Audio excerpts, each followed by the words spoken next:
Buckle up, listeners, because today we're diving into the incredible world of two absolute legends, Harvey and Adam, a dream team of A players who live and breathe sales, communication, and personal development. Not only have they hustled in big agency, started their own from scratch, built a team around them, and grown so much they'll land themselves on the AFR list. These two lads have been on a wild, heart-pounding ride that'll leave you inspired and ready to crush your recruitment goals. You boys have been busy. Didn't know I was in a podcast with J.K. Rowling.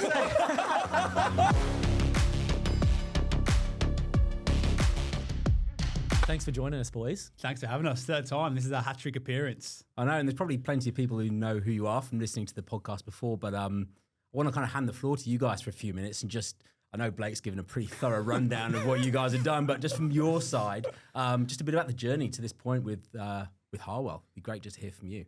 Yeah, it's been a roller coaster. We can say that, that's for sure. We didn't know what we wanted this to be when we started it, in all honesty, other than me and Ads trying to bill, I think, half of what we might have billed for our previous agency, which would have put us in a pretty good position and doubled our earnings anyway. Spend 30 hours a week working and a bit of time on the beach is what it was meant to be. It's probably been polar opposite. I think the growth individually and together has just probably been the most surprising thing. Like, I think when you're in the thick of big corporate world, your world's quite small. You only really know what they want you to know, which is a good tactic, I guess, to increase the fear of getting out there and seeing the real world. But the journey we've been on as people the last 2 years, that's probably the most impressive thing for us. And I think the journey from going from thinking we know everything to now knowing a lot more 2 years later, but knowing we know nothing, if that makes a bit of sense. Yeah. And that's what excites me the most is we're still just scratching the surface of what we've done so far, and the world we're trying to step into now are just incredible. And some of the people we get to speak to through recruitment, through the podcast, and just general, that kind of network on the Gold Coast of people who want to lift other people up, it's going to be a crazy another 2 years ahead. That was the best part, I think. Like we left Hayes thinking, oh, we're pretty fucking good at this. And then now you look back and go, we were actually pretty shit. Yeah, I had no idea. And thankfully we thought we were pretty good, otherwise we might not be here. You're not doing 30 hours a week now then, safe to say. So we've doubled that. Yeah. So we're knocking out 60s probably. Our downfall, but also our biggest strengths is we just take on so much and we just figure it out when we get there or along the way. So the podcast, again, could be a distraction, but the benefits you found from that have been credibility and kind of the networks you've been in. Even the team is meant to just be me and Harves, and then we hired Andy and Chloe to start a trades and labour division. That was probably the least labour-intensive decision we made because they're already really, really good at what they do, and they're the experts in that space. We've kind of just built the platform for them to come and do it, and then building out the teams again. So as of today, we've got a team of 8, which is 7 recruiters and a marketing coordinator, and then we just rolled out the strategy down at Bunker and Byron over the weekend, and that's going to be 12 of us by Jan. So about to get right back in the trenches again for another absolute hoorah. Buckle up. Buckle up, listeners.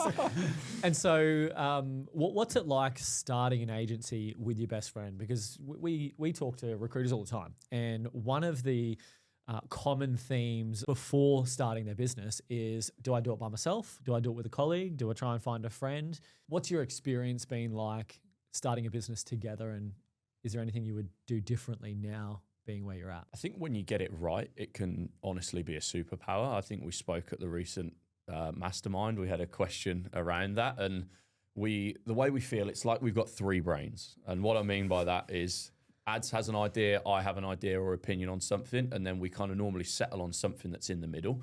So it's a little bit of a superpower in that sense. As well as things like, if I'm having a shit month or I'm down in the dumps, or at the moment got a newborn at home and it's baby number 2 and life's a bit hectic, he's over there pumping out massive months, which take the pressure off so I can just kind of breathe a little bit, and vice versa. There's been times in the past where perhaps construction's been a little bit quiet for whatever reason, and I can just dig in and make sure I'm pumping out big months. So you never have to go into that scarcity mindset, I find, of trying to scratch around for deals or panicking. So it's been a superpower in that sense, and just enjoying the journey together. Like, we do everything together. Like, we're genuinely fucking levels above best mates. Yeah. And to go and share that experience and the achievements, like, I'd rather be on the front of the newspaper or hit the AFR alongside him than doing it myself. So just the personal side of things as well. It's a cool journey, and I hope we look back I think we had a question on our podcast from a listener that said, what are you two going to be talking about when you sat with a schooner in 30, 40 years' time? And we both just said, we hope we fucking look back and we're just still best mates and we go, what a fucking ride that was. Yeah. Yeah, I've got a massive opinion on it because I think it's easy to look at us and go, fuck, I need to get a business partner. But that kind of came after 13 years of knowing someone. Yeah, And I wouldn't be able to go into business with anyone else now without having that kind of depth, because I think you'd just be second guessing the whole time. Like, there's nothing that we don't know about each other's lives. Luckily, we're from very similar backgrounds in the UK. Both kind of rely on our mum, both got a sister we want to support, not from particularly well-off families. So our motivations are very similar too, which helps guide where we want to go in business as well. And one thing we said in the car, I think the reason it works so well is because there's no ego in terms of whose idea is better or worse. We're very happy to go, if say I want to go and start this AI, world, Harves will go, okay, great, have you considered this, this and this? And if that evidence is strong enough to go, actually, it's not the right idea, I'm happy to go, fuck, you're right, let's just change tack, let's do something else. We don't fall in love with, oh, but it's my idea, so it must be right, and vice versa. And we can also call each other out pretty bluntly because we know it's coming from a place of we need this business to work so we can support our families. Yeah, you know what's really interesting? I've been speaking to a lot of directors and partners of agencies, and some of the feedback that they give is, I didn't get into business with this person. I've been forced into business with this person because they've kind of grown the ranks, and now they're a director, and now they're equal in New South Wales as a director, and they were all kind of participating in their business, and they didn't actually choose their business partners. And there's like this level of animosity to be like, well, if I'm in business, I want to choose who I go into business with.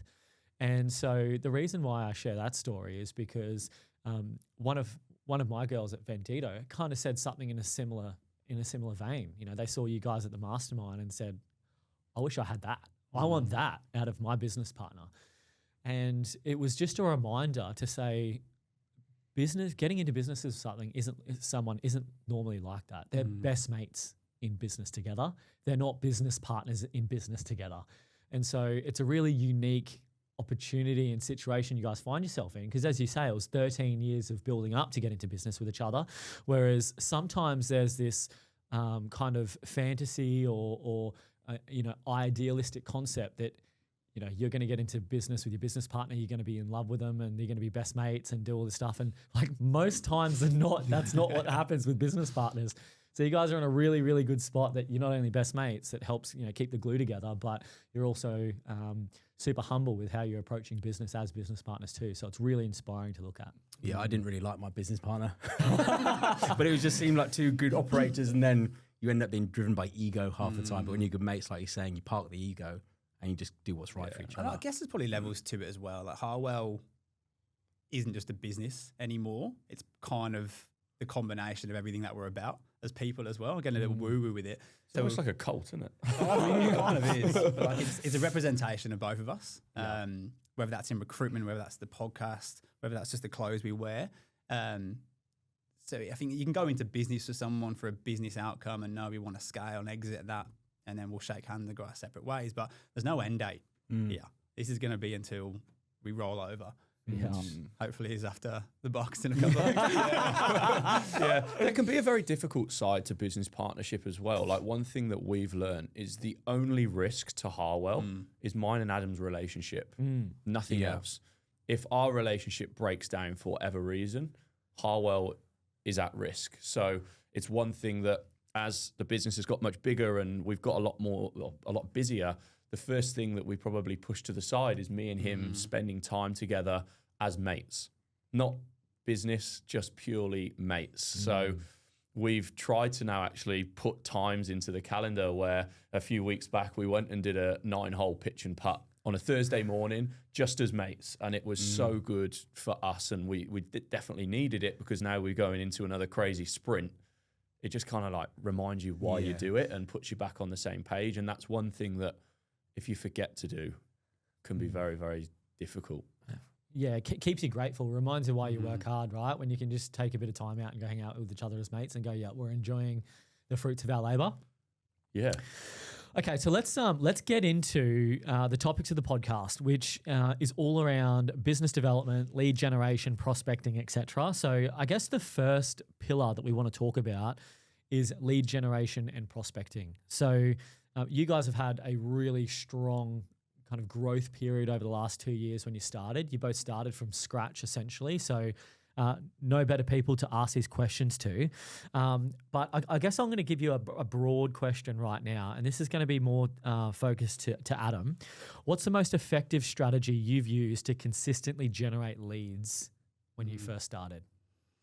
There's probably two answers. When we first started, it was that big blue ocean blank canvas, right? Who is every construction company in Queensland that we don't know about? Who's the contacts? Let's get them into a campaign with email marketing. It was probably a bit of a scattergun approach just to get momentum and runs on the board. And then over time, we've now had the luxury of going, okay, there's a certain amount of business that we need to have a good year. Let's be particular about who we want those clients to be. The first answer was just probably volume, to be honest, about around our ICP. We know they've got to be a commercial builder, maybe in residential, probably tier 2, tier 3, maybe a big subcontractor. If you're one of those, you're in Queensland, you're fucking getting an email.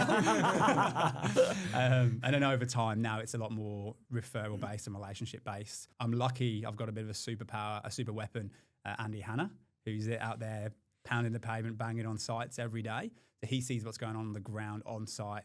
And if a builder's scaling up from what a subcontractor's told him, I kind of get that lead. So I've got a bit of a point to go and follow. And then vice versa. When I go and place the project manager or the site manager, we then go and get the labour hire off the back of that. So a bit of a double act. On the Gold Coast, there's probably not many sites and people who don't know about at least one of us. Okay, that's really interesting. So you said a few things there that I'd love to dive into. The first thing is ICP. So what is ICP? Ideal customer profile. Okay. And how did you get your ICP? Like, what was the process there? How do you know who to target to be able to get the leads to start with? It's probably knowing who you don't want to work with. That's probably the easier way to go. For us, I don't want to be doing loads in civils because it's not my area of expertise. It's not what I'm that familiar with. I haven't got a network in there. The tier 1 world, there's too many layers of recruitment teams in there and it's too slow and kind of mundane. And they prefer to work with the bigger tier 1 agencies as well. That's just what they like to do. So who's left out of that? Tier 2s, tier 3s, developer builders, and then kind of the bigger subcontractors who almost run like a mini builder within themselves. So that's interesting because a lot of the conversations we have with recruiters who are trying to niche, they get a little bit scared that they're niching too much and they're going to lose opportunity. And because they're so specific, let's say, for example, you're only going after tier 2 builders, you will exhaust that market really, really quickly. And then there's a really easy way to just get distracted and try and open your market up a little bit further and go into a different market or maybe a tier 1 or a tier 3 or outside of construction or kind of blur the lines on the industry that you're focused in. So did you ever feel that? And what did you do when you started to feel that? Were there any things that you told yourself or methods or structures that kept you on the path? I think it's belief. Like, luckily, I came from Hayes where I was there for 5 years or so, kind of went up through the ranks, managed a construction team. So I had a level of self-belief already knew I could carve out a market and had a market and a track record to fall back on. Like, hey, just because you're not wearing the big blue colour, you can still do the same job and get the same results. Distractions. Oh, this is another quote I'm going to fuck up. Distractions come disguised as opportunities. Is a good one. Okay, I love that. That's a Harwell special. What I mean by that is you're going to have a client out of Sydney calls you because Andy's placed someone and it's a warm lead, but it's a Sydney civil construction company. And it might be a big, juicy 30K fee, but the time I'm going to spend speaking to people in Sydney who I've never spoke to before to then potentially make 30K, if I'd reinvest that time into Queensland with someone who's in my ICP, a tier 2 builder, I could potentially make 2 30K fees. And then that's, every conversation goes somewhere further. Whereas when I'm speaking to people in Sydney and Melbourne and Perth, there's not much more after that first conversation I really want to get out of it. So even if a PM's go, great, I'm not looking at the moment, call me in 6 months, I'm probably not going to do that. Whereas if it's in Queensland, it just takes you one step closer, I find. Love that. I think people need to look at the numbers a bit more. Like, for context, tier 2 builders, commercial builders on the Gold Coast, if 100 people within that niche move around every year, or there's 100 placements through recruitment agencies every year, an average fee of 20K, That's 2 million of fees up for grabs, just purely in one niche of tier 2 commercial builders on the Gold Coast. If he goes and nails 50% of that, he's $1 million biller. I think it's speed to action as well. I think that's one thing we kind of pride ourselves on is, and it's particularly at the moment, is being candidate strong. If you've got the candidate, 9 times out of 10, you'll find them a role. So rather than go back to, all right, let's chuck an ad on Seek, let's do a campaign, let's do LinkedIn Recruiter, and going from 0 every time, if you can start on level 2, level 3, because you've got a pool, your speed to action is so much quicker. Your service to the candidates is so much better because you're coming to them with quality opportunities as well. The client's happier, and then you start to build that reputation as, if you're serious about hiring someone good, whether it's Harwell or whoever it is, they're the person you go to. I've got a question, sorry to interrupt, just on the campaigns. You mentioned that a couple of times, and there's a lot of recruiters out there who don't have automated CRMs where they can do that. Unlucky. So, yeah. No, it's a fair point.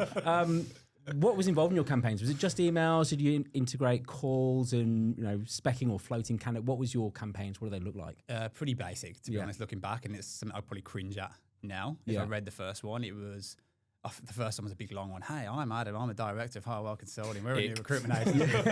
It wasn't great, but it was action, right? We did something. And then the second stage would be a follow-up. Hey, this is the kind of people we help. Would you be interested in seeing so on? There'd be a third stage and a fourth stage kind of spread over 4 to 5 months. And we did snag a few new clients from it. So it does work. Whether that's now become a bit too saturated because of the likes of Loxo and everyone's got, or a lot of people have got access to those tools, that's probably a different question in itself. And it's something we don't rely on too heavily now. If we're ever going to do a campaign to a client, it's more a content and value campaign. So we're not selling, we're providing them free value in terms of top 5 interview questions you've got to be asking. Top questions you should ask your candidates to find out how good your recruiter actually is. Bits and pieces like that. So when the time comes and they do need to pick a recruiter, we've been in the inbox once a month, and we've given them stuff for free with no expectation. I love that. I used to talk about that quite a bit, and action is the thing you said there. I used to say to consultants, why would a client use you? And a lot of times because I'm this, I do all these great things. Sometimes it's because you've been in touch the most, right? And you've added value every time you have. So that is a key point, I think, for those out there listening.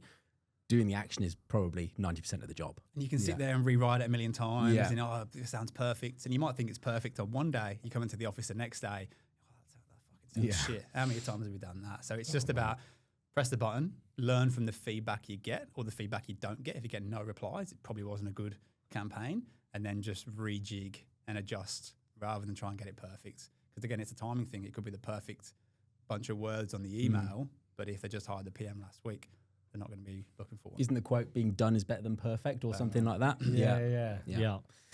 Okay, so volume is essentially your answer to begin with. Is just get out there, take action, and refine your approach as you go on, whether that be email, phone, etc.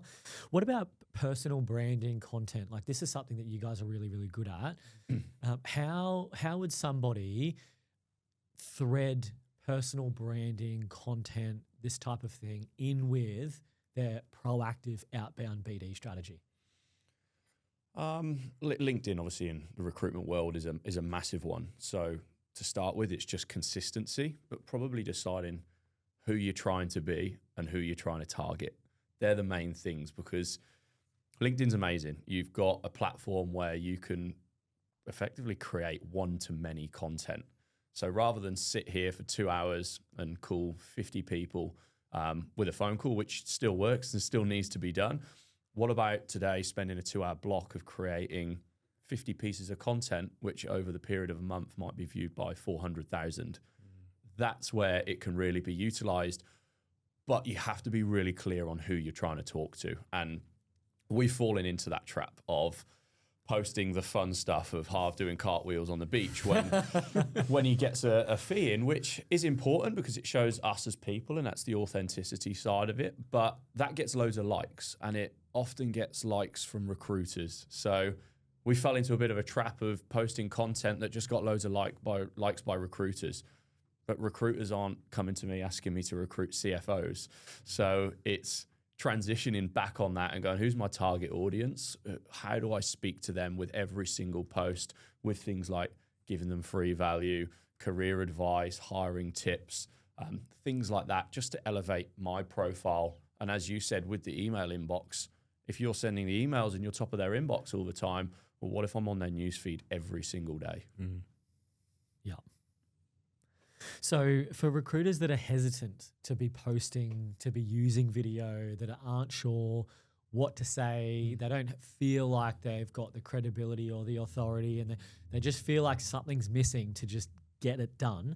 What's some advice for them to be able to feel inspired or have a framework or a process or a thought process to be able to just start posting? I've got two. And the first one is literally just regurgitate the conversations you've been having with your ideal ICP again. So if I've spoke to 3 project managers this week, 2 of them might have said the same thing about, if I knew I can get a site team together, I'll be more ballsy when I'm trying to win new projects, because I can't. That's what's hesitating. That's the pullback. That's what I'll be talking about. On the phone this week, 2 project managers said to me, the reason they're not winning new projects, they're not confident they can put a team together. What have you found? Bang. It's real. It shows the people you're speaking to, and you're not making things up. And then the other ones, look at the calendar that you've got out. You've got your BD blocks, you've got your candidate calls, you've got meetings in there. Don't look for gaps in there to film content. Look at what you're already doing that you can film. So what I mean by that is you might be able to set up your mobile phone and you're sat there for 2 hours doing BD. Just have a time lapse of you just sat there punching it, right? And just go, what does a morning recruit look like? Bang. Or if you're a PM on the Gold Coast, you're probably going to hear from me in the next 2 hours. Just something real like that. Yeah. It's less invasive of walking around on the phone as well. And it's just different types of content that people want to see. I know we had a bit of a chuckle when we started doing the selfie videos, and how we started that was we set a challenge to do one every day of the week just to see what the outcome would have been. And if we didn't do one, the other person would have to wash the other one's car, so I managed to get a video of how I was washing my car, which is good. But after we smashed that for a while, and fair play to people, we started to see a lot of recruiters do the same kind of content, right? And as they should. That's all we really do as well, is copy people. So now it's okay, how do we level up again? So now we started doing a bit more longer form content with the podcast. We've got Rosie in, so we do more professional kind of production, which looks good as well as some of the more authentic raw stuff too. So get started is probably the first one, and then look at different industries of what they're doing and how can you kind of copy that and put a recruitment spin on. Yeah. In its simplest terms, right, if you decide you want to go and get jacked, what do? You start going to the fucking gym. Start posting content. Just start. Like what you see today from us is probably day 800. Right, and the guy that's been doing bicep curls for 800 days is going to have really big biceps.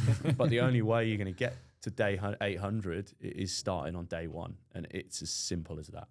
Love that. Okay, so a bit of a summary for like the lead gen kind of prospecting pillar we're talking about is number 1 is just taking action. It's 90% volume outbound. You just got to take the action, define your ICP, go after it, don't get distracted. Just start posting content, perhaps film yourself doing something you're already doing, or start to create content out of the candidate or client conversations you're having. I guess especially if you're prospecting, doing your BD calls, and you take a brief or you have a pattern of conversation that you have that's really easy to post about. So you don't have to think of something from scratch, and then mix in the social media, the posting, the content with the outbound volume activity. And that's, part of the secret sauce to get the leads, to get the prospecting, to get the jobs in. Harv's actually got a really passionate thing he likes to say about content, haven't you, mate? About how you can ruin a good post. He rants and raves about this at the time. When people do a really, really good post and it's giving free value, or what they think is free value, and then at the end there's massive call to action right there in front of your face, it's not free anymore. Like, whatever your post is, decide the post. Okay, this is going to be free value. I'm actually going to sell on this post, and I'm going to sell really hard. Or this is going to be a staff post, shout out. Just do that and stick with it. I think I saw one the other day on LinkedIn. It was a leader of... Wasn't mine, was it? Yeah, not bad. No. It was a leader of quite a big recruitment firm in Australia. I obviously won't name anyone, but they've obviously done really well. Incredible recruitment firm, so I'm not knocking them here, but it was a really heartfelt post about an executive person in their business that is now left and gone on to pastures new. And it was a great post, really sincere, even had some awesome kind of subtle value builders in there that got me as a business owner thinking, okay, if I was to hire someone like this in my business, these are the things or the changes I can expect. Got me interested, which is what this post should do as a business owner. Got me interested to go, I need to speak to this guy. And then at the end, so if you're in the market for XYZ, then talk to XYZ recruitment. And I'm just like, you've just taken the edge off such a nice post about someone that's given 15 years of service to your business to sell. Just hold that, and then the next day just sell. And people aren't stupid. Like, they'll read that and go, if I need that, I'm going to call that person. Yeah. It just it definitely icks Harvey out. It licks me out a bit as well. I actually sent it to our entire team and gone, hey guys, this is not like, cut the last 3 lines off this post. It's awesome. This is not what to do. Yeah. But if you want to know how to write a good one, email me today. Oh, so good. So discovery calls, Ed. Yeah, well, discovery calls or the discovery phase of a client meeting, just when you're really, you're first meeting a client, for example. I'm really curious your experience between either of you can answer this, but what's a typical mistake or big mistake that you see? You've just named one to do with posts, but anything that you see in the discovery phase? And this is probably a swish teaching. He's going, fixing the problem. Right? Trying to come in and go, oh, you need a project manager. Great. What does that look like? Really, you've got to slow things down and go back. Okay, so what have you done to fix this already? Yeah. Oh, I've gone to 5 recruiters, whatever it is. Or what are the project managers you had in the past that haven't worked out? Why is that? So taking them from kind of current state and looking at the problem to going backwards. To kind of rather than jumping into solution mode straight away. Yeah, which is easy to do, especially if you're a little bit, light on and you've got a job on. Like, how exciting. But yeah, just slowing things down. Okay, great. Before we do, can you tell me how have you got to this point? Get all that context, because that's then what creates the urgency and the gap. So when you do start talking about the solution and you go, okay, well, why don't we just stay as we are? Why don't you not hire this project manager? Why don't you just go on seek and try and find something yourself? Because of the gap you've created, that's just not a possible option for them. They need this solution that you've got. Yeah, I like it. It's really kind of unearthing those kind of problems in the whole process before you jump into what you're going to do to fix it. And then you might not be able to help. That's probably the other one as well. It's kind of going into it saying, oh, I've got this is another Harvey rant. When he's saying, oh, I've got the perfect candidate for you before you've even done a brief. Yeah. It's not possible because you don't know anything about me and my business or what we're trying to do. So probably going, look, if we can help, I can walk you through how that might be. But if we can't, there's probably going to be a recruiter I know or a different avenue I can put you in touch with as well. And it's really is making it about them and their problem rather than what you can do to solve something you don't even know what you're solving. That's good. And on that then, so you kind of semi-answered the question, but positioning yourself as a partner versus just another recruiter. How do you guys have got great relationships that have clearly been developed over time and clearly recent ones too, but how have you gone about that? Is there anything that you do, Harvey, anything from your side? Ask the questions that they probably don't ask you or expect you to ask. So for me, a bad brief is if I've gone in there and just asked every stereotypical recruitment question in the world and I've not really kind of challenged their thinking or unearthed unusual things about the business. And they can be questions as simple as, what's this person absolutely going to hate when they walk into this role? Or what's the toughest things that they're going to find when joining this business? Because there might be some really difficult things on the way through the door. I've placed CFO roles where they're coming into a massive, massive cleanup, but we've been able to position that and tell candidates so they know what they're coming into. And again, that's not a question that any other recruiter would ask. So I think it starts to put you on a level. Yeah. Probably get them to think more commercially about their business. Where do you want to be in 3 years' time? Where do you want to be in 5 years' time? How does that impact this person? What can they do for you in that period of time that's going to impact your life? Just big questions like that. The best thing in a discovery meeting is when someone sits back and goes, no one's ever asked me that before. And then you're like, okay, now I'm on the right track. But even being upfront and honest, just be like, look, we might not be the right fit for each other. That's why we're going to sit down and do this meeting. Because straight away you're then on a level of, I don't need to take on this work. I will take it on because I want to, but because I want to is because I can get the result for your business. And do you suggest that people prepare some of those questions in advance, those questions that aren't on the job brief? Or do you say just on the fly, just be real, respond, listen?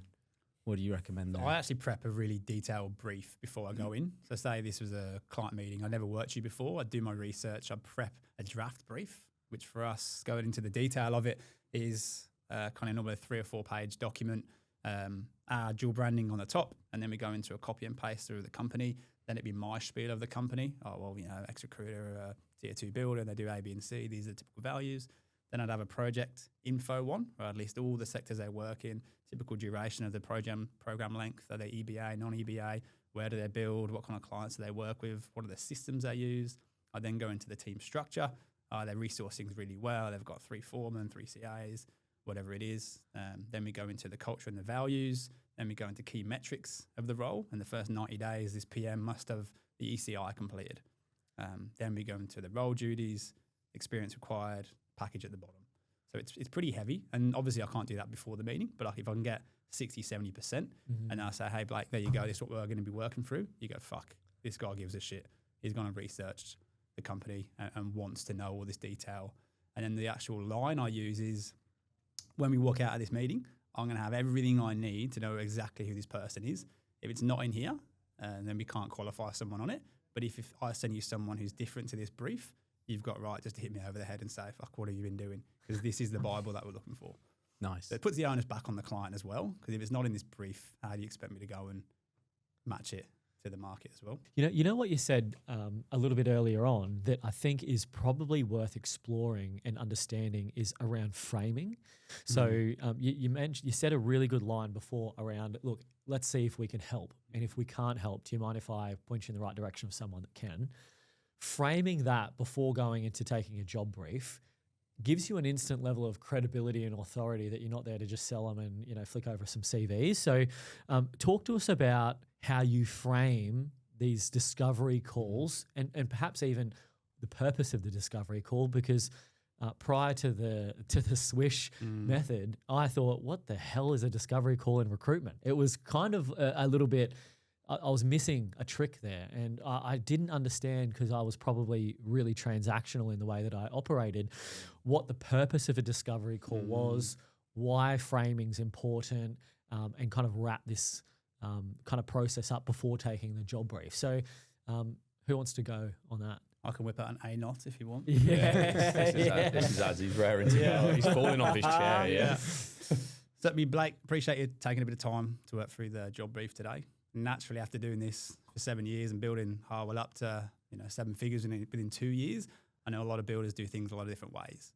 So obviously, to find out how you do things, I'm going to ask you a few questions, and then typically it goes one or two ways. Either we aren't the person to help you, and I'll kind of point in the direction of who he is, or give you some free value to help you with your search, or if we can help you, we'll walk through a couple of steps and see what that might look like. How does that sound? Sounds great. Perfect. Beauty. I'll take it. That was such a strong ANOT. So that's 22% as well. So for those who are listening, they would just feel like that is just such a great natural flowing conversation. But walk through the ANOT acronym and some of the points that and the lines that you've created there that gives you that level of authority and credibility to then take that really good job brief. So what does ANOT stand for? So appreciate, and naturally, and then obviously, and then typically. So the appreciate is just saying thanks for your time, or thanks for sharing your time, because both our time is important. And then the naturally is the opportunity to build value in yourself, your company, and your product, essentially. So naturally, we've been doing this for 7 years. I know not every company is the same. So now you know that I've been doing this for 7 years. We know HARWELL is a 7-figure business that we built in 2 years.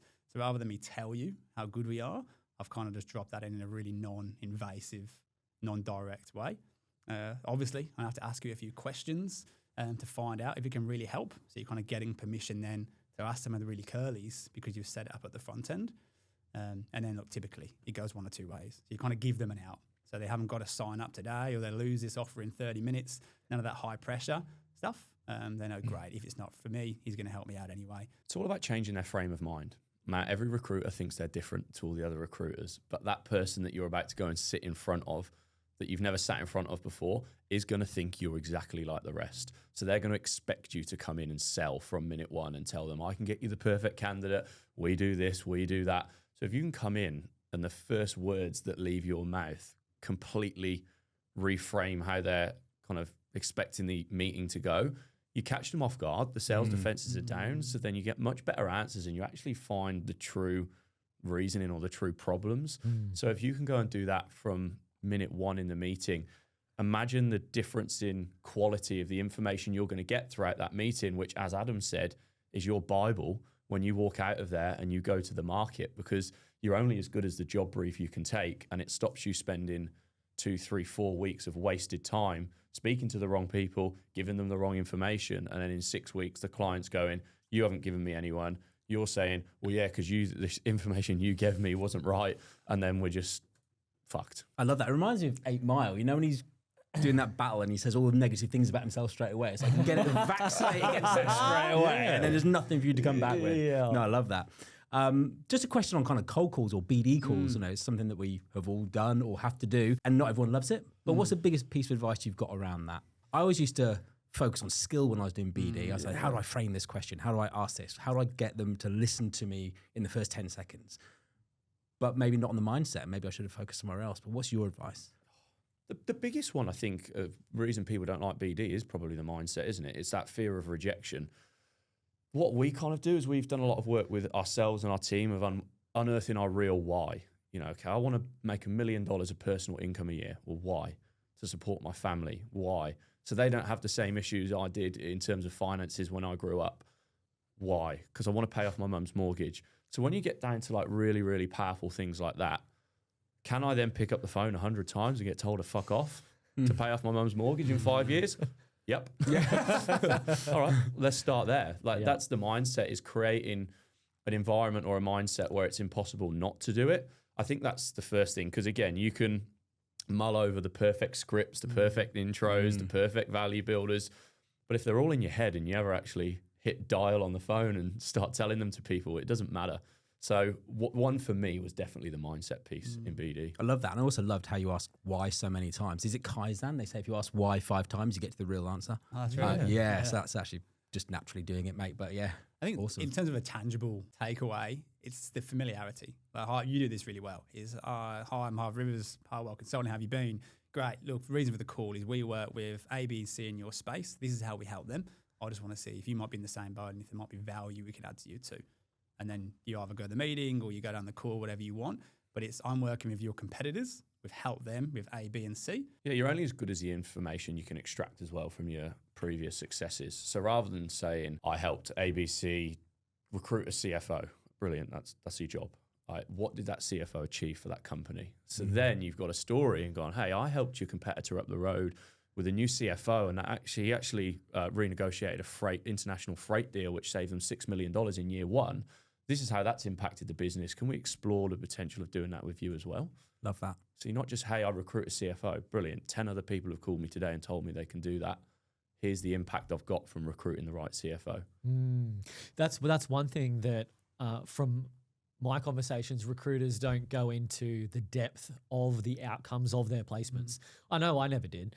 I would usually sell the candidate based off the features and benefits of the candidate, not the benefits of the candidate in the role to what they've achieved for the company.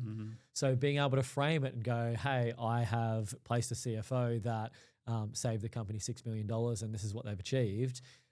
As a business owner, a hiring manager, or someone that has a pain point, that's going to connect straight away. And it's going to be less about the candidate that you're trying to sell them and more about the solutions and the solving of their problems as a business. So I think that's really, really good.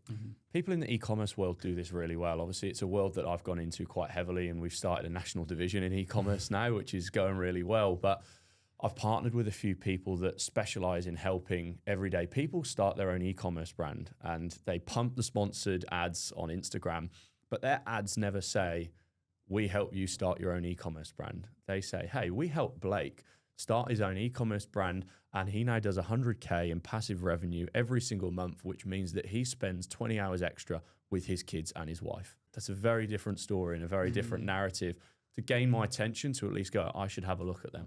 Okay, so objection handling. We kind of touched on this at the start before we kind of started recording. In recruitment, you get trained on all sorts of objections. But in your world, or particularly starting a business, what were some of the most frequent objections you guys faced when starting HARWELL, I'd say? I sound like a twat, but it feels like a long time ago since we had to kind of cop a few now, because you've got a level of familiarity in the market. Probably not too sharp on it these days, are we? The first one was, hey, it's Harvey from HARWELL. Who? Yeah. It's Harvey from HARWELL. Don't worry about it. The fee is always a big one. Yeah. Right? Like some of the guys, I just placed a fellow who's on $430,000 plus super. right? So we took a percentage on that. That's a decent recruitment fee. So I think it comes back to, we don't use recruiters. Okay, why? What's the experience you've had? But if they are using a recruiter, oh, great. Like, why are they so good? What have they achieved? I think there's a natural bias. If you ask someone why someone's so good, they'll tell you a couple of things and then they'll chuck in the negative. So that's kind of you're opening to the world to go, oh, okay, great. And how did that impact you? Okay, what would happen if that didn't happen? It depends on who the objection comes from. What I mean by that is, are you doing your research first up? Are they in your ICP? Do you know you can help them? Because if I'm just calling someone out the yellow pages and saying, oh, do you need some recruitment? And they go, no, I don't use recruiters. I've got no context to go, yeah, that's fair enough. Been doing this for 7 years. A lot of people have said the same thing. Some ways we've helped companies who said that is A, B, and C and not achieve this. Because I know I've been there and done it and I've got context for them. So it's a bit of a long-winded one, but it's doing the research to call the right people who should have the same problem that you've previously helped with before, and you can use those kind of case studies to go around it and use the third-party stories. On the fee side, because it's something I've been a consultant for many years, and you naturally think, oh, well, they're working at 15%, so I should just be 15% or I should be 14%. That'll give me the shot. And I'm sure when you guys first started Harwell, you just wanted to get the business on. But did you hold your position on fees, or did you kind of just drop it to show I actually increased my fees when I did? Yeah. So I bought my dog shit when I was at the old company anyway, because there's a lot of legacy relationships, which you kind of just had to stick to. So I bumped mine up when we started, even thanks to Blake and Deck at the time, kind of invoice on contract being signed as well, rather than start date, which cash flow wise in the early days was massive. So my terms got better. Yours have stayed pretty similar. Yeah, I've probably moved a fair bit towards retained work and actually managing to get 50% of the money up front. 50%? Cool. Yeah. On you, mate. The fee negotiation or fee objection handling, it all comes around to how much you articulate your value. Me and Ads are quite lucky in the sense of we recruit high-level senior positions within businesses, which, as you know, can be make or break. And the ROI on getting that right or wrong, the recruitment fee becomes a drop in the ocean. Like we just discussed, a CFO that renegotiated an international freight deal, that's a real story. So when we're talking about millions of dollars of change in year one, the 45K they've paid for that recruitment fee, it's all of a sudden a drop in the ocean. But on the other hand, it's getting it wrong. The time, the money, potential damage that person can do to the business. If you can articulate all that well enough, then you won't get pushbacks on fees, because it's saying you got to put them in a position where they're like, oh shit, I'm actually stupid not to invest in this. If I ever come out of a meeting and someone asks for a fee reduction, first thing I do is think back of that meeting and go, where did I go wrong? What didn't I do? Because they should never come out of that meeting trying to save $1,000 on a recruitment fee. Yeah, so it's interesting. I think there's a few things you boys do that create an outcome where objections aren't as prevalent as probably you were used to at Hayes, for example. And I think what I'm understanding at the moment is the first is the framing for the discovery call. So it's framing, hey, I've done this a lot. I'll help you out no matter what. This isn't a sales pitch. Let's just see if we can help. From doing that, and then moving into the past and then creating a gap between where they're at today and where they want to be, and the issues that they experienced in the past. Essentially what you're doing is, it sounds like you're approaching it as a trusted advisor. You're framing the call so it's not a salesy, I'm going to win this business. It's I just genuinely want to help. Then digging further into their past around, why someone didn't work out, what the issues, et cetera, how much did that cost your business, how much did it cost in time, energy, effort, creating this massive, massive gap of where they're at today and where they could be, and then finding a solution. It's almost, as you say, it creates this gap where the client probably feels a bit stupid for asking $1,000 off, because they've just identified a $5 million gap in their business that they need plugging. And that's the most important part of the solution, not the fee. Yeah. And it's also having value bombs to thread in throughout that meeting or conversation, whatever it might be, and that's based off third-party stories. So, hey, I don't know if your situation's different, but when I helped the CFO in the company up the road, one thing that he found was that when he had the wrong talent in his team, he actually spent his time managing down and fixing mistakes that were way, way below him. That was taking up 10 to 20 hours a week. Now, what he worked out, if he had that 10 to 20 hours a week focusing upwards and outwards onto the market, he could have actually made millions of dollars for that company or started new business divisions, moved into new markets, whatever it might be. So when we kind of went in that full circle moment and back to a 25K recruitment fee, although he's got an internal recruitment team, he actually felt the investment to come with us was a wise decision. Fuck, you said it made that sound so good. Mate, I was going to say who you got, mate? That is exactly how you talk to very senior people, because you can't Yeah. address what they're doing wrong because it's that ego play. But saying Mr. CFO over here has done this, and anyone listening to the call who needs to overcome objections like that, that's how to do it. Yeah. Frame it with someone else. But I'm not selling. I'm talking from a real life experience. I'm explaining the benefit that the CFO up the road has got. I'm also pre-handling the objection of, hey, mate, we've got an internal recruitment team, so we can't use recruitment fees, because that internal recruitment team for the CFO up the road was just posting a job ad on Seek. They weren't doing a headhunt. And as I don't need to tell you that you know that the best people aren't applying on Seek, as you wouldn't be. Yeah. You just wrap them up. And I want to stay on objections, but I can't stop thinking about this 50% retainer you're talking about. And I think everyone who's listening on the call, or on the podcast rather, wants to know about it. What do you do to position a 50% retainer? Do you know what? I don't sell it. Okay. I don't sell it. I do the discovery, and as we discussed, our discovery is pretty in depth. At the end of it, I say, hey guys, there's a few different options. I'm going to send through my terms of business. We don't need to sit here and read it and discuss it now. I say, I'm going to send it through, read it. Naturally, you're going to have some questions. Come back to me. There's a few different package options. Typically, at roles of this level, we have seen people edge towards this package before, but I don't know if that's the right one for you. So I want you to go and think about it and come back to me. Yeah. And then normally you just get an email back saying, hey, mate, we'll go with... Yeah, it's a piss take, because I'll just get a fucking woohoo! I'm sat there grounded away in the construction trenches, and then, that's retained. Yeah, that one's retained as well. But they're choosing to do it. Yeah. You know, they're going, Harvey, can we, I'll pay this today. Can we get started? Well, it's a service, right? I did a bit of a cheat mode when I first started selling retainers, because I was really struggling. And I just said, okay, we won't pay a retainer, but you'll pay a third of it when you get the shortlist, which is basically the moment I've sent something over. So it's like a retainer. Yeah. But the service they get with it is what they pay for. Yeah. Yeah, see the experience that I had is when I first heard about retainers, I thought, how the hell is someone ever getting paid before they've start the work? Like, it never made sense to me.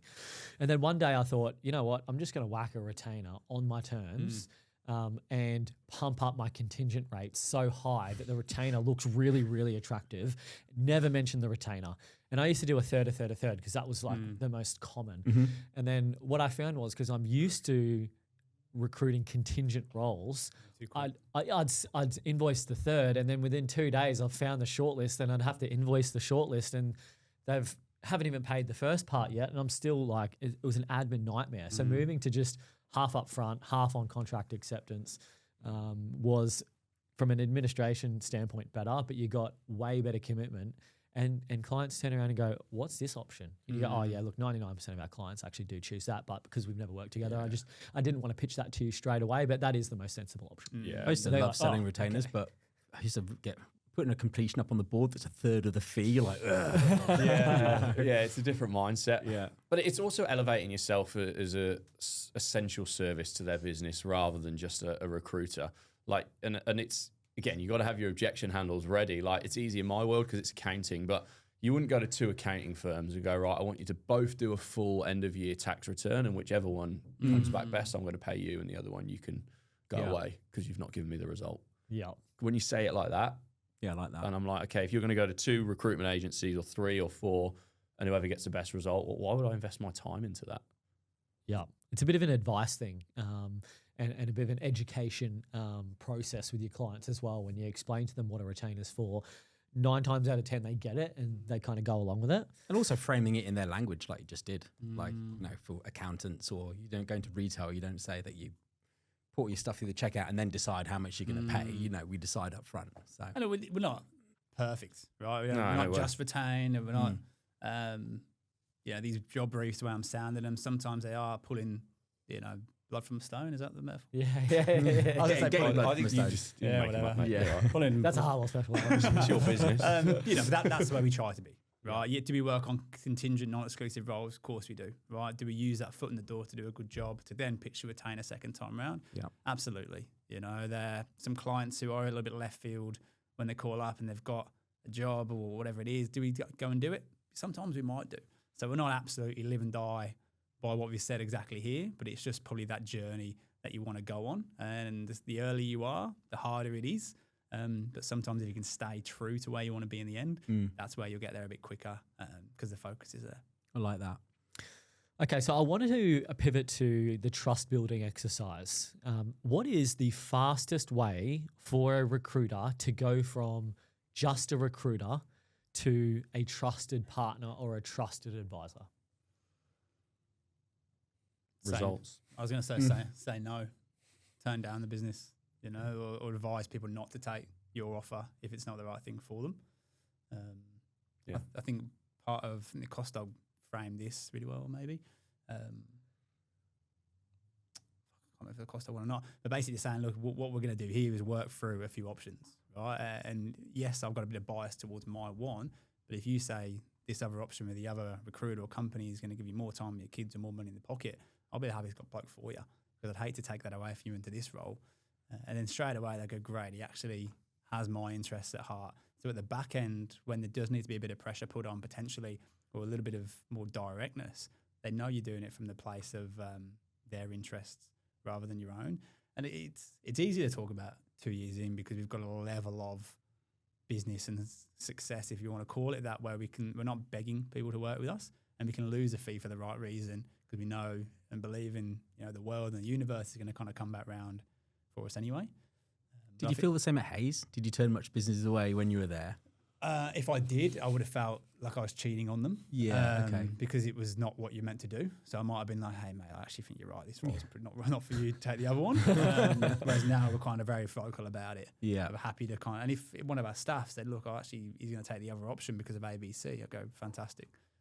Stay in touch with him, obviously. He's going to potentially become a client down the track as well. There's just that longer term, bigger picture thinking, and you can go to bed at night and just feel better as well. Like, I think that's half of it, hey? Yeah, it's just realizing that although we're the facilitator, it's not about us.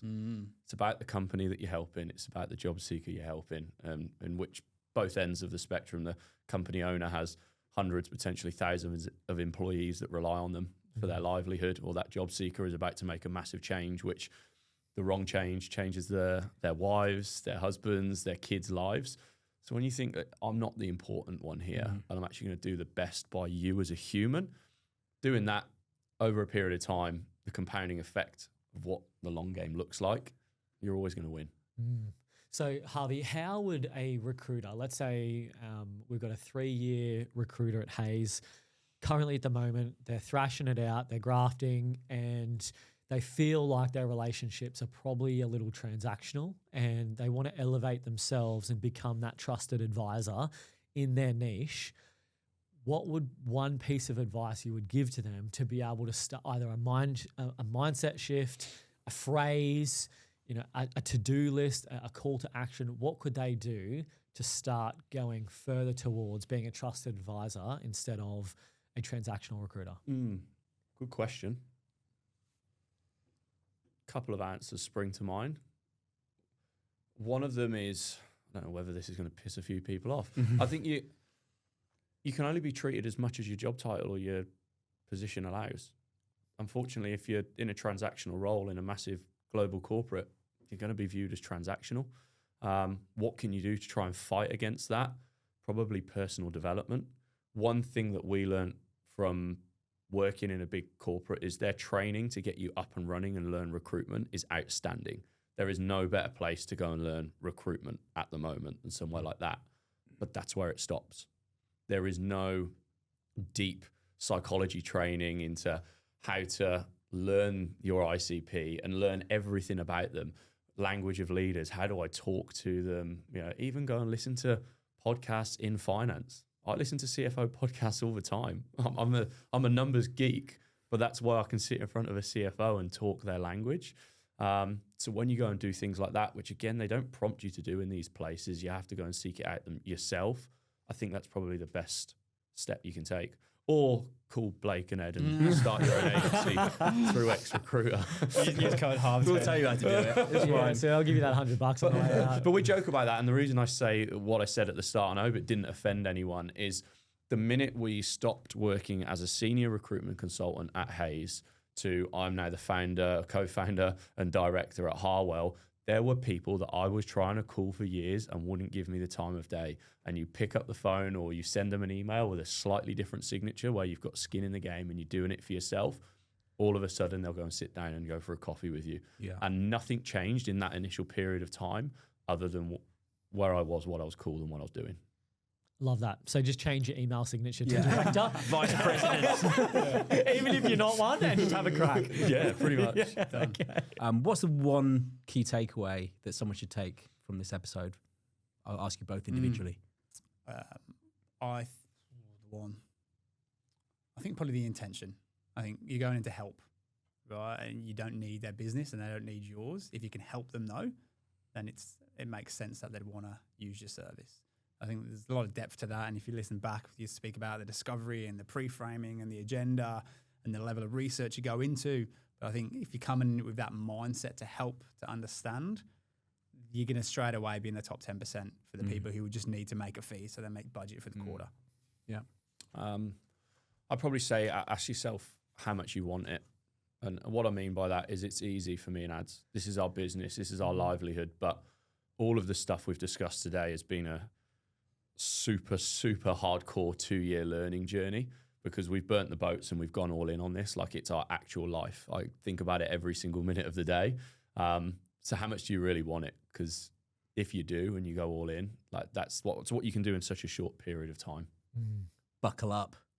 Buckle up. You get the seatbelts on your chest. We should do that next time. Okay, cool. All right, we've got a new addition to Confessions, and the game is: are you smarter than Ed?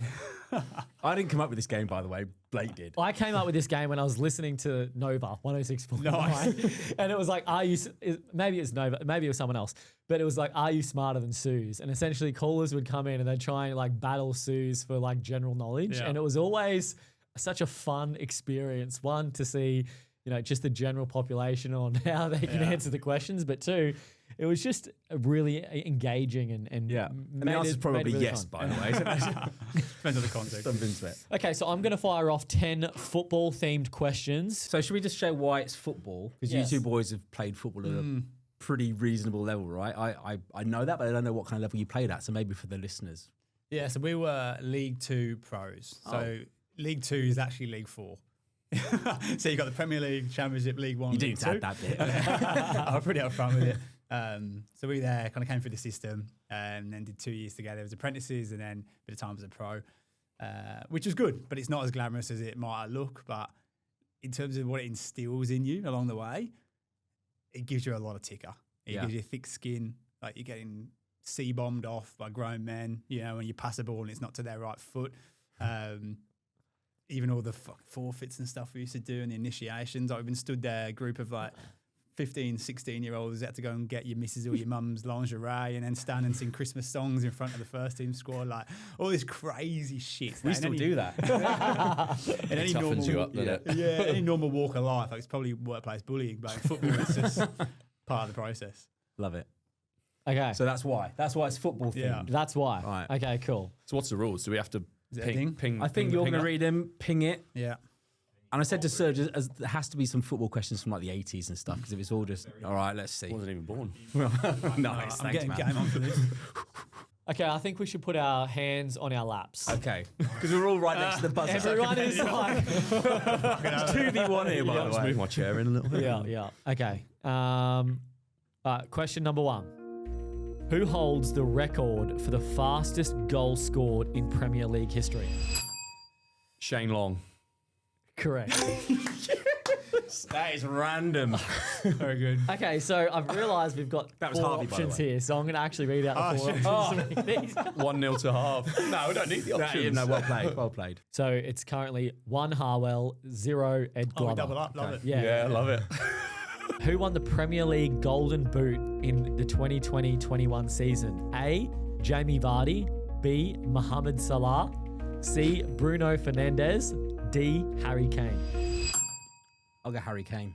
Oh, that's right. Yeah. Oh. 1-1. I was flapping on Salah. Just a question. If we know the answer before you finish reading the options, are we Yeah. allowed to buzz I in? reckon you okay, can, cool. yeah. You just Did buzz. No. Which player has won the most Ballon d'Or awards? Messi. Yeah, let's go. Shit. That's 2 for Ed. We got 1 for Harwell. Is Adelaide to play?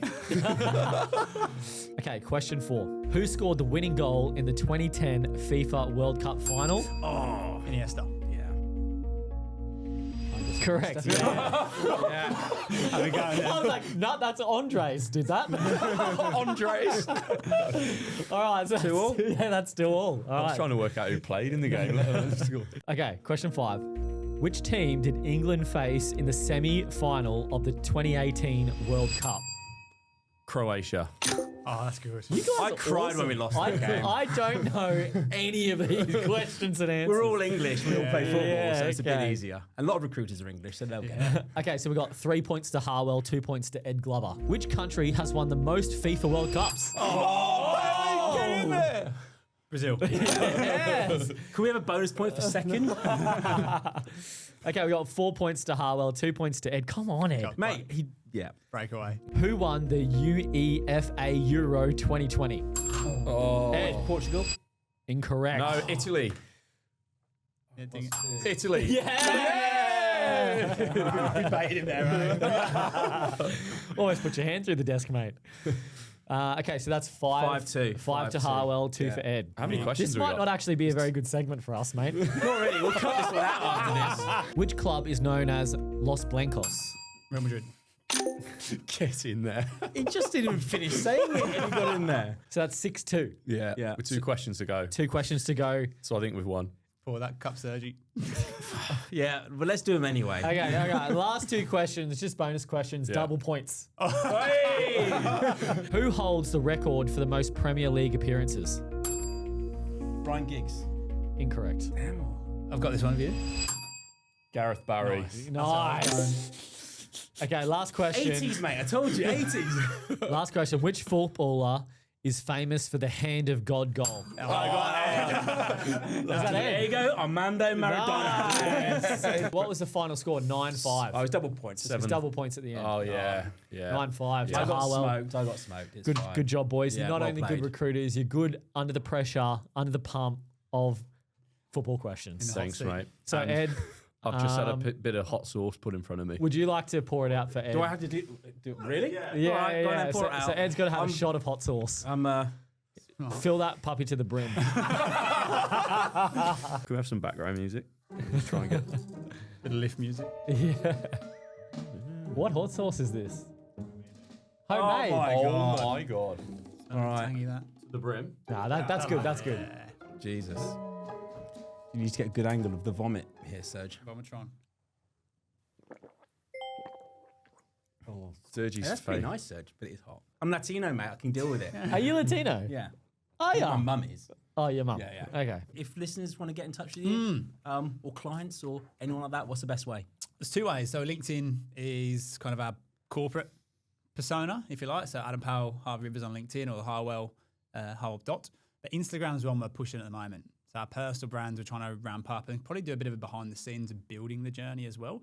And as you'd expect, there's some things you can put on there that probably aren't suitable for LinkedIn. So that's Adam Powell for me, It's Harvey Rivers for me. with the it's Nice at the and start. innit? simple. Yeah, yeah. But genuinely, we are looking to expand. So if any recruiters are listening to this, and this is me selling because I'm call This is the call to action at the bottom of the post. fucking leaning into it. We are selling hard. No, if people listen to this and they think that their own agency isn't what they want to do and they want to come and speak to us and move to the beautiful Gold Coast, we're always looking for experienced people in the right areas that can complement what we're already doing. And look, probably to wrap it out, thanks to you guys and ex-recruiters as a whole. Like, we're very vocal about our appreciation. 2 years ago, or 2 and a bit years ago now, we were shit scared. Like, it's looking back, the dots all kind of connect up nicely, but at the time it wasn't like that. It was the scariest thing we've ever done. The scarcity was real. We've got 20 grand in the bank. We've got to keep this, we can't lose that. But the belief and confidence you guys have given us, or did give us back then, and then the continued kind of improvement on both sides. I think I shared at the mastermind, Blake, what I love about the partnership we've got is we've both grown at the same rate. So we'll need something and you'll make it happen, or you guys will get something, you'll give it to us. So we continue just to level up together, and we're just better together. Appreciate that, boys. Thanks for coming on, sharing your journey. You guys have absolutely killed it. hopefully recruiters out there are inspired by your journey. I know they would be. And yeah, if you're a recruiter and you want to fucking join the A team, Here we go. hit up Harwell. Let's go. Fucking go. Thanks, boys. Thanks, guys.